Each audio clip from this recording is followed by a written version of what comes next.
नमस्कार। एक बार फिर मैं आप सभी लोगों का तहे दिल से अपने चैनल पर स्वागत करता हूँ। मेरा और आपका चैनल, हमारा चैनल तंत्र मंत्र यंत्र साधना। अगर आप हमारे चैनल पर नए हैं तो कृपया हमारे चैनल को लाइक कीजिए, सब्सक्राइब कीजिए और शेयर कीजिए ताकि हर नई वीडियो आप तक जल्द से जल्द पहुंच सके। आज की वीडियो में मैं आपको कोई भी मंत्र नहीं देने वाला, बल्कि आज मैं आपको गणेश जी का परिचय करवाऊंगा आपसे। भाइयों और बहनों, कृपा करके आज के वीडियो को स्किप करके मत देखिएगा, क्योंकि आज मैं आपको एक बहुमूल्य जानकारी दूंगा गणेश जी के बारे में, और ये वीडियो बहुत ही ज्ञानवर्धक होने वाली है, क्योंकि आज की वीडियो बहुत ख़ास है। ये कुछ सवाल हैं जो हो सकता है आप लोगों के भी दिल में हो या जहन में हो। उन सवालों का जवाब ढूंढकर मैं इस वीडियो में लेके आया हूँ और उम्मीद करता हूँ कि आप लोगों की ज़्यादा से ज़्यादा जिज्ञासा मैं समाप्त कर सकूं। कुछ सवाल इस तरीके से हैं कि जैसे गणेश जी का जन्म कैसे हुआ था, और गणेश जी को हाथी का सर कैसे मिला था, और गणेश जी को कैसे और कब प्रथम पूजनीय देव की उपाधि मिली थी। साथ ही साथ गणेश जयंती कब होती है और गणेश चतुर्थी कब बनाई जाती है। इसके साथ ही साथ गणेश जी की पत्नियों के क्या नाम हैं, और गणेश जी के सास ससुर जी का क्या नाम है। साथ ही साथ गणेश जी के कितनी संतानें हैं।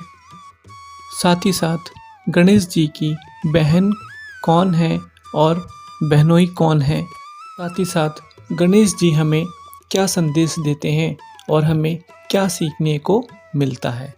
ये संपूर्ण जानकारी मैं आप लोगों के लिए स्पेशल तौर से लाया हूँ इस वीडियो में। कृपा करके अंत तक बने रहिएगा ताकि आप लोगों को पूरी जानकारी प्राप्त हो सके। चलिए शुरू करते हैं आज की वीडियो। हमारे त्रिदेव भगवानों में से एक भगवान शिव के पास बहुत सारे गण थे जो सभी आदेशों को सम्मान पूर्वक मानते थे, लेकिन हमारे भगवान शिव शंकर महादेव की पत्नी माँ गौरा पार्वती जी के पास ऐसा एक भी गण नहीं था। बस इसी बात को लेकर हमारी माँ गौरा पार्वती जी थोड़ा सा चिंतित थीं, और एक दिन हमारी माता माँ गौरा पार्वती जी अपने महल में स्नान कर रही थीं।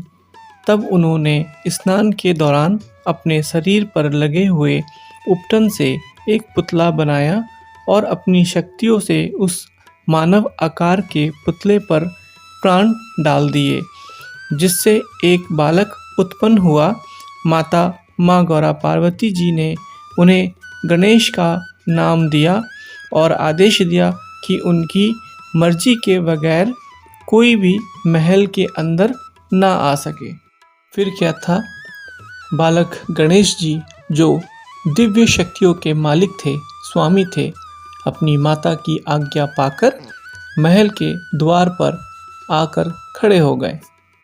और इसी दौरान हमारे भगवान भोले शिव शंकर महादेव हिमालय से तपस्या पूरी कर कर लौट रहे थे और माँ पार्वती जी के महल में प्रवेश करने का प्रयास करने लगे। और हमारे गणेश भगवान ने भी हमारे प्रभु भोले शिव शंकर महादेव जी को माँ पार्वती जी के महल में प्रवेश करने नहीं दिया, अपनी माता की आज्ञा का पालन किया। प्रतिरोध के कारण अज्ञानता और क्रोधवश शिव जी ने अपने त्रिशूल से गणेश जी का वध कर दिया और माता पार्वती जी के महल में प्रवेश कर लिया।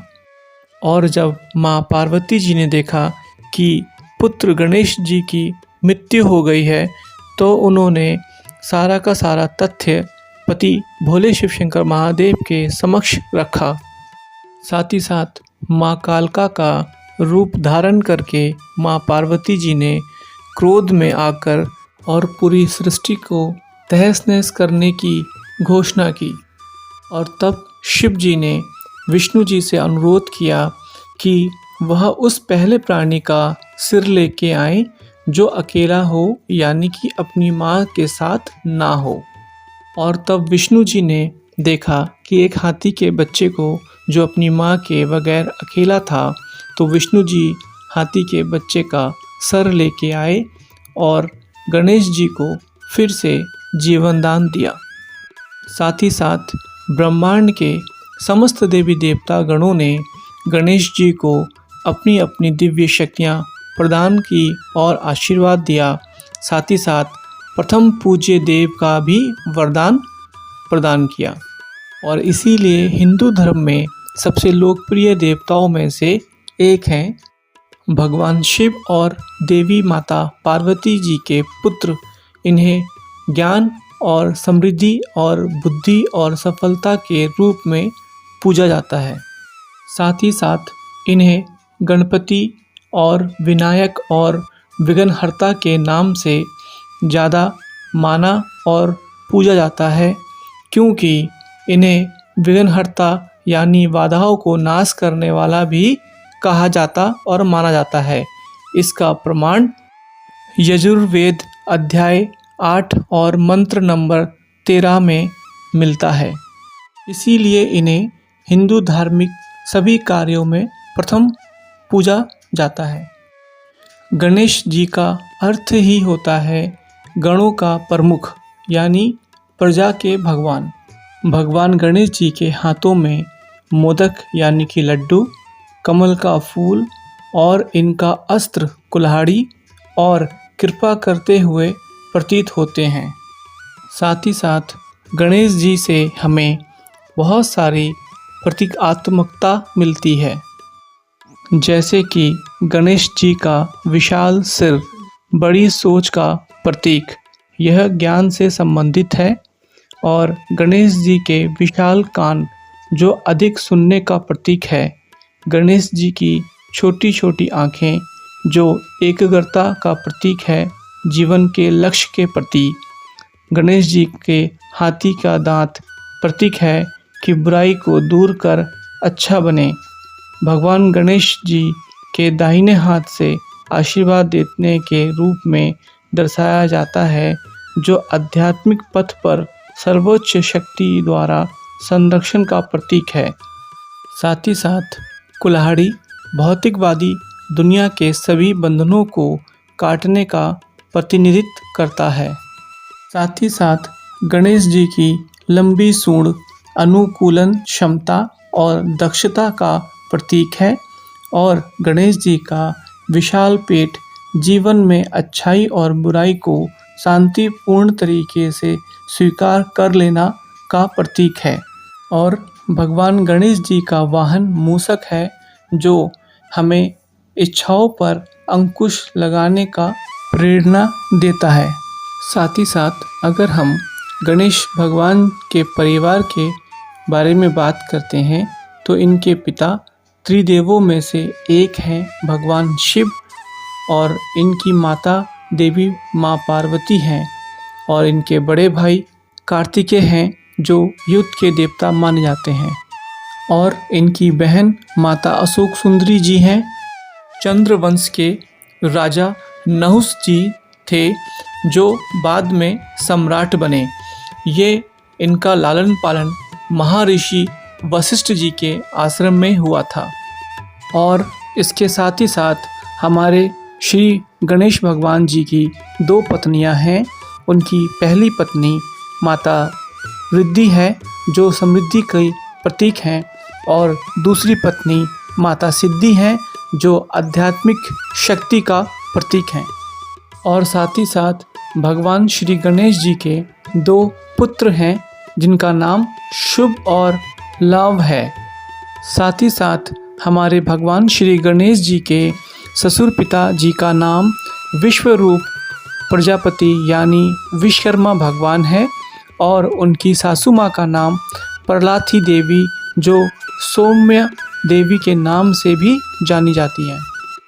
साथ ही साथ मैं आप लोगों को बताता चलूं कि विश्वकर्मा जी देवताओं के दिव्य वास्तुकार और शिल्पकार देवता हैं। ब्रह्मा जी के पौत्र और वास्तुदेव के पुत्र माने जाते हैं। विश्वकर्मा जी ने ही देवताओं के लिए सुदर्शन चक्र जैसे और इंद्र देवता के ब्रज जैसे अस्त्र और शस्त्रों का निर्माण किया था। पौराणिक मान्यताओं को माने तो उन्होंने ही लंका और द्वारिका और इंद्रप्रस्थ जैसे शहरों का निर्माण भी किया था।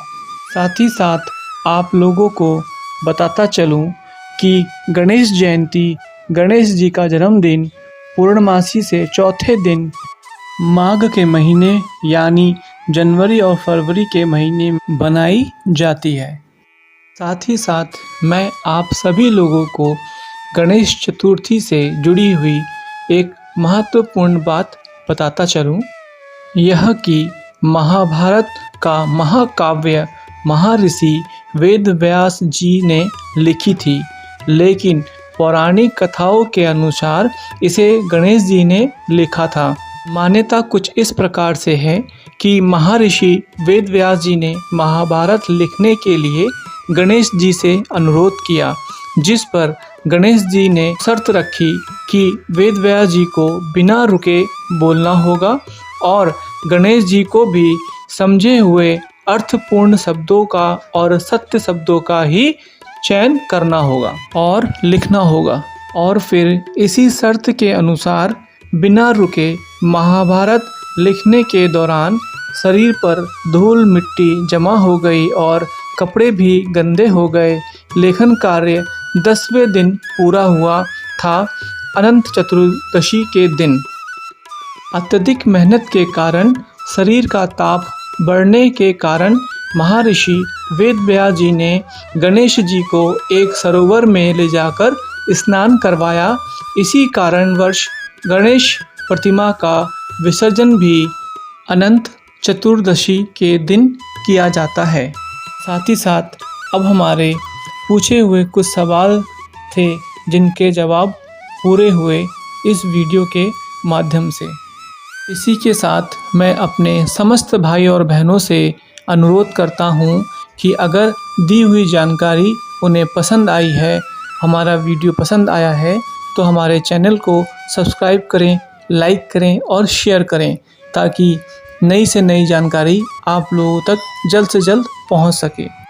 साथ ही साथ वीडियो में अंत तक बने रहने के लिए मैं आप सभी लोगों का तहे दिल से धन्यवाद करता हूं।